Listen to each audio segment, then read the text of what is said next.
Morning students, today we are on our 11th lesson of our 4th standard EVS 2 subject. Our 11th number lesson is the discomfiture of Shaista Khan.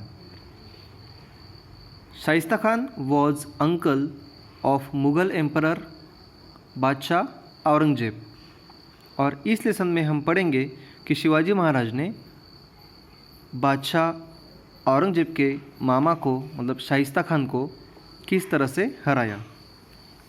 First point, Shaista Khan's campaign. In spite of repeated efforts in which he left no stone unturned, Adil Shah of Bijapur could not force Shivaji to surrender. Every Sardar of Bijapur who was sent against Shivaji was defeated. Adil Shah at last gave up the fight, made peace with Shivaji and gave recognition to his independent kingdom. Shivaji thus had peace for some time on his southern border. Shivaji Maharaj का जो स्वराज था वो Pune district, Satara district में फैला हुआ था और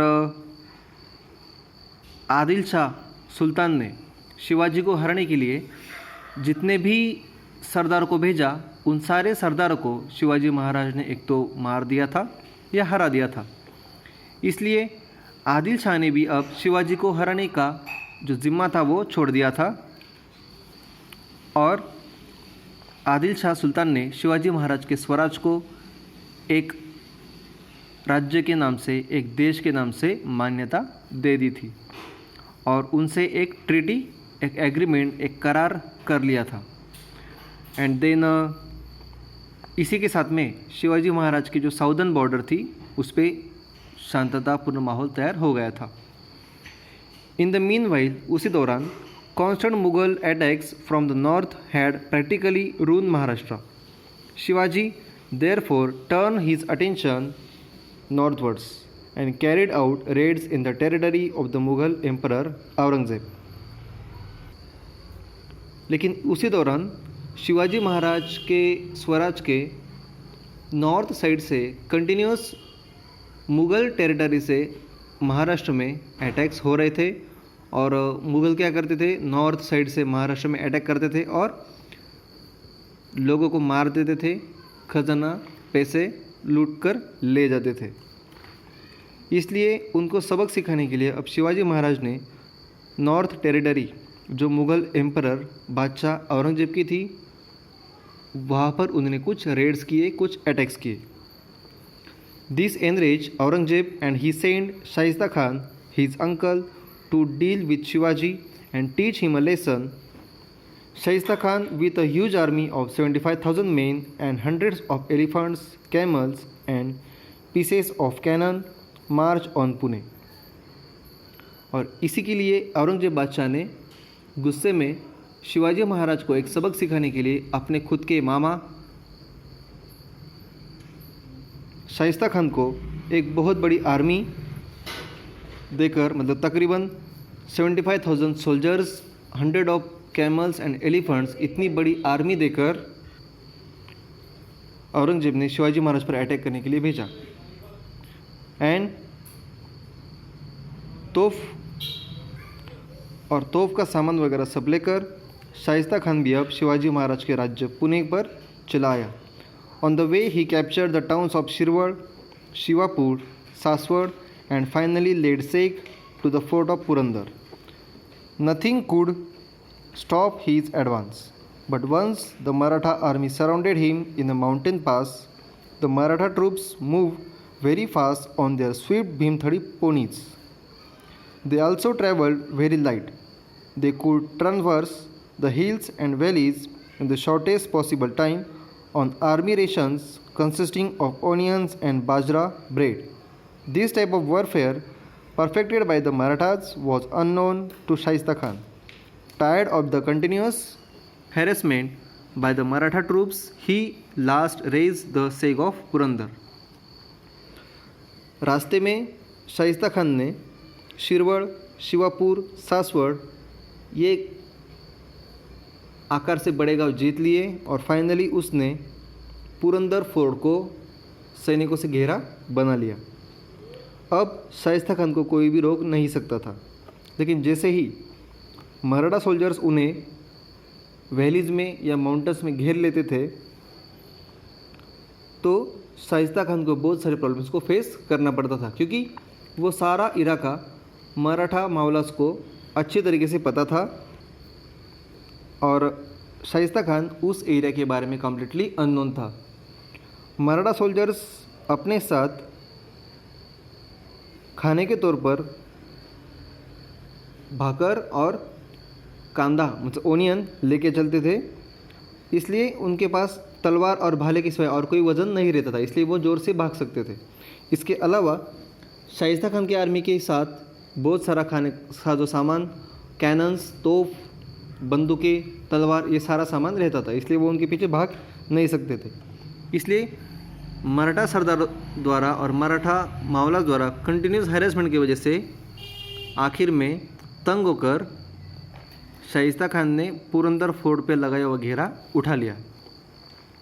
फिरंगोजी नरसाड़ा।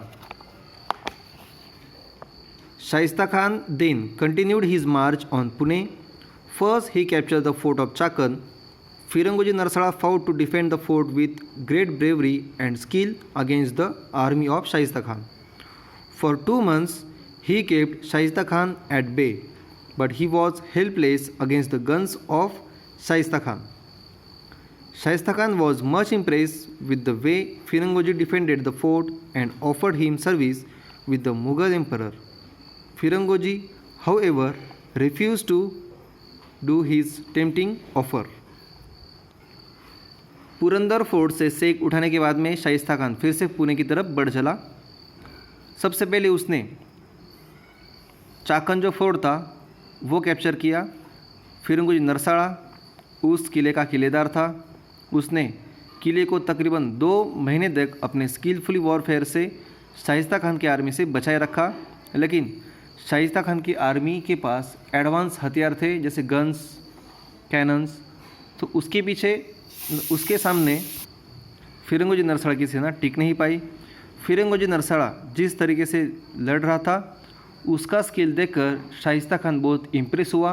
उसने फिरंगोजी नरसाड़ा को सरदार बनाने का वादा किया कि वो मुग़ल फ़ौज में आ जाए तो हम उसे सरदार बना देंगे। लेकिन फिरंगोजी सरदार ने उसका ये ऑफ़र उधर ही रेफ्यूज्ड मतलब ठुकरा दिया। Shaista Khan in Lal Mahal. Shaista Khan came to Pune and made Lal Mahal शिवाजी's residence his headquarters.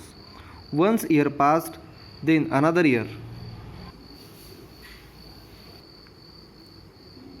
Shaista Khan would not leave Pune. On the contrary, his troops would raid Shivaji's territory, destroy crops, and take away the cattle. In this way, he started devastating the surrounding countryside. Shaista Khan Pune पहुंच गया और उसने लाल महल, जहाँ पर खुद शिवाजी महाराज और जीजामाता रहते थे, उस प्लेस को ही अपना हेडक्वार्टर बना लिया। 1 साल बीत गया, देन दूसरा साल भी बीत गया। शाइस्ता खान पुणे और लाल महल छोड़ने के लिए तैयार ही नहीं था। ऑन द ऑर्डरी, इसके ऊपर उसके जो सोल्जर्स थे वो लाल महल से ही अब सारे रेड्स ऑपरेट करने लगे। वहीं से वो पुणे के बाकी इलाकों में अटैक करता था। जानवरों को वो चुरा कर लेके जाते थे और क्रॉप्स को जला देते थे। इस तरह से उन्होंने पुणे के सारे इलाकों में दहशत तैयार कर दी थी। इसलिए शिवाजी महाराज के लिए शाइस्ता खान को लाल महल से बाहर निकालना बहुत ही ज़्यादा ज़रूरी था। A bold plan. At last, Shivaji decided to teach Shaista Khan a lesson. In a way, it was good that Shaista Khan was staying in Lal Mahal. Shivaji knew the place inside out, with all its entrances and exits, its secrets, passages, doors, and windows. Besides, Shivaji's spies were keeping him well informed about the disposition of the Khan's troops. Shivaji therefore decided to enter Lal Mahal one night and kill Shaista Khan. और last में शिवाजी महाराज ने decide कर लिया कि वो शाइस्ता खान को सबक सिखाकर रहेंगे। और ये शिवाजी महाराज के लिए अच्छा ही था कि शाइस्ता खान जो था वो लाल महल में रुका हुआ था, क्योंकि लाल महल को शिवाजी महाराज बचपन से जानते थे। और लाल महल के सारे सीक्रेट पैसेजेस, दरवाजे, खिड़कियाँ और उसके ऊपर शिवाजी महाराज के जो स्पाइस थे, जासूस थे, वो शिवाजी महाराज को कंटिन्यूस शाइस्ता खान के ट्रूप्स के बारे में और शाइस्ता खान लाल महल के किस कमरे में रहता है उसके बारे में बताते रहते थे। इसलिए शिवाजी महाराज ने किसी दिन और किसी रात को लाल महल में एंटर करने का डिसीजन ले लिया और उन्होंने ये डिसीजन लिया था कि वो लाल महल में घुसकर शाइस्ता खान को मार देंगे।